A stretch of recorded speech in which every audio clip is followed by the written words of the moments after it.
હવામાન વિભાગની આગાહી અનુસાર ગુજરાતવાસીઓને કાળઝાળ ગરમીથી રાહત મળી શકશે। આગામી 5 દિવસ ગરમીમાં આંશિક ઘટાડો નોંધાશે તેમજ આ જિલ્લાઓમાં વરસાદ પડવાની આગાહી પણ કરવામાં આવી રહી છે। નમસ્કાર, હું મયુર મેવાડા, આપ જોઈ રહ્યા છો નિર્ભય ન્યૂઝ। હવામાન વિભાગની આગાહી અનુસાર ગુજરાતવાસીઓને કાળઝાળ ગરમીથી રાહત મળી શકે છે। આગામી 5 દિવસ ગરમીમાં આંશિક ઘટાડો નોંધાશે। મહત્તમ તાપમાન 2 ડિગ્રી જેટલું ઘટાડો આવી શકે છે, જ્યારે રાજ્યમાં આગામી 5 દિવસના વાતાવરણ સૂકું રહેશે તેવી પણ આગાહી કરવામાં આવી રહી છે। અમદાવાદમાં 43 ડિગ્રી જેટલું તાપમાન રહેવાની આગાહી છે તે કરવામાં આવી છે, તો કચ્છ, બનાસકાંઠા, પાટણ અને સુરેન્દ્રનગરમાં આંધી વંટોળની હવામાન વિભાગ દ્વારા આગાહી કરવામાં આવી રહી છે। ત્યારે તેવી પણ આગાહી કરવામાં આવી રહી છે કે આગામી 2 થી 10 જૂનમાં ગુજરાતમાં સારો વરસાદ વરસે તેવી સંભાવનાઓ વ્યક્ત કરી છે। જોકે ગુજરાતના કેટલાક વિસ્તારોમાં વરસાદી ઝાપટા પડી શકે છે।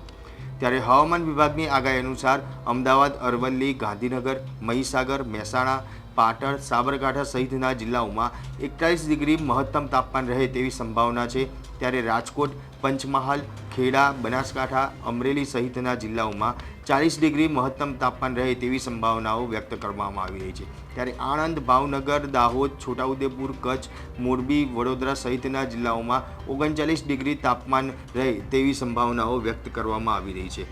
એટલે ચોક્કસથી કહી શકાય કે જે કાળઝાળ ગરમીનો સામનો ગુજરાતવાસીઓ કરી રહ્યા છે તેમાં હવે ક્યાંક ગુજરાતના વાસીઓને રાહત મળે તેવી હવામાન વિભાગ દ્વારા આગાહી કરવામાં આવી રહી છે। ચાલુ વર્ષ એટલે કે મે મહિનો, જે 2024ના મે મહિના દરમિયાન બીજું અને ત્રીજું અઠવાડિયું છે એ રેકોર્ડ બ્રેક ગરમી જોવા મળી, ખૂબ ઊંચું તાપમાન જોવા મળ્યું। રાજ્યની અંદર 42 થી લઈને 44 ડિગ્રી, અમુક વિસ્તારની અંદર 46 ડિગ્રી ઉપર પણ તાપમાન નોંધાયું હતું।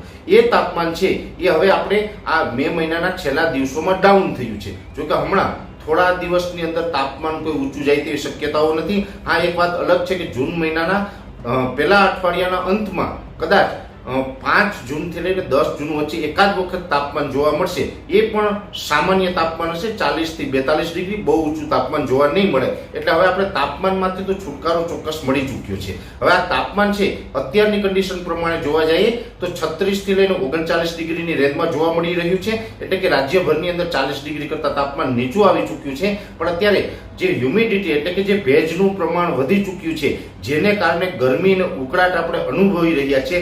આ ગરમી અને ઉકળાટને કારણે આપણે તાપમાન ઊંચું હોય એવી ફિલિંગ આવે છે, પણ તાપમાન ખરેખર અત્યારે 40 ડિગ્રી કરતાં નીચું આવી ચૂક્યું છે। અને આ ગરમી અને ઉકળાટ છે એ આ મે મહિનો અને આવનારો મહિનો એટલે કે જૂન મહિનો 30 જૂન સુધી આપણે સતત ગરમી ઉકળાટનો સામનો કરવો પડશે। એમાં આપણે કોઈ રાહત મળે તેવી શક્યતાઓ નથી, પણ તાપમાનમાંથી આપણે ચોક્કસ રાહત મળી ગઈ છે।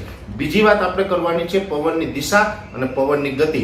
આમ જોવા જઈએ તો પવનની દિશા છેલ્લા કેટલાય દિવસથી ઉત્તર પશ્ચિમની હતી, એ હવે ધીમે ધીમે બદલાઈ અને પશ્ચિમના પવનો થઈ રહ્યા છે। આને કારણે તાપમાન પણ ઘટ્યું છે અને રાજ્ય ઉપર વાદળછાયું વાતાવરણ પણ થયું છે। રાજ્યના અનેક વિસ્તારોની અંદર અત્યારે વાદળછાયું વાતાવરણ છે, જેમાં ખાસ કરીને આજે 29 મેના રોજ વાદળછાયું વાતાવરણમાં વધારો પણ થયો છે। અને એમાં પણ કચ્છ, સૌરાષ્ટ્ર અને દક્ષિણ ગુજરાતના વિસ્તારો છે એટલે કે દરિયાઈ કાંઠાના તમામ વિસ્તારોની અંદર વાદળછાયું વાતાવરણ વધારે જોવા મળી રહ્યું છે। અને આ વધારે ઘાટા વાદળ હશે એમાં આવતીકાલ 30 તારીખ અને પરમ દિવસે 31 તારીખ એમ 2 દિવસ કોઈ જગ્યાએ છાંટછૂટ પણ થાય તેવી પણ શક્યતાઓ દેખાઈ રહી છે। અમારો અહેવાલ આપને કેવો લાગ્યો તે કોમેન્ટ બોક્સમાં જરૂરથી જણાવજો અને અમારી નિર્ભય ન્યૂઝ ચેનલને લાઇક, શેર અને સબસ્ક્રાઇબ કરવાનું ભૂલશો નહીં। આભાર।